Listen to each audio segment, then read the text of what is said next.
আব্বা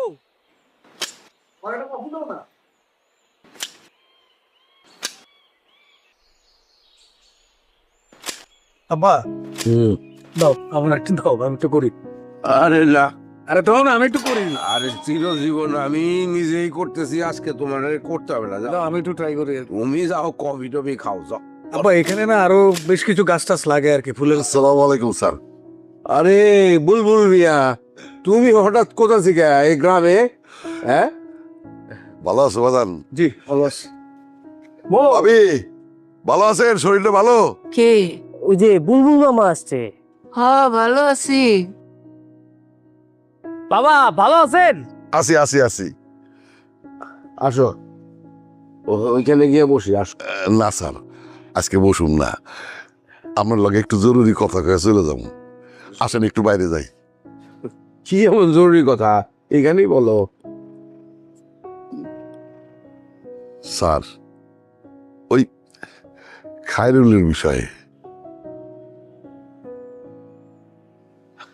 খায়রুলের বিষয়ে আবার কি কথা?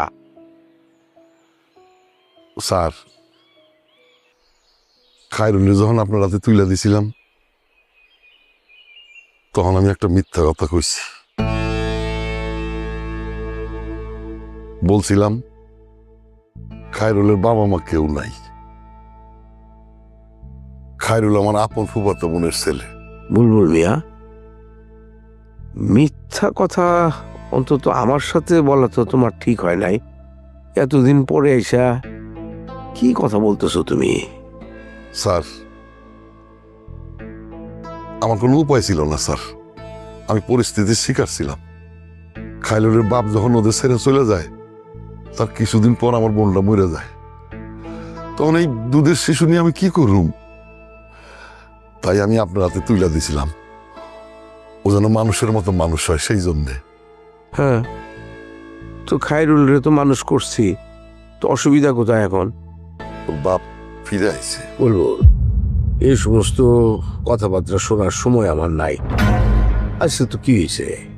এতদিন কোনো খোঁজ খবর ছিল না, এখন তুমি হঠাৎ করে আইসা বলতেছো যে তার বাবা ফিরে আসছে। ফিরে আসলে আমি কি করব? আমার এখানে তো কিছু করার নাই।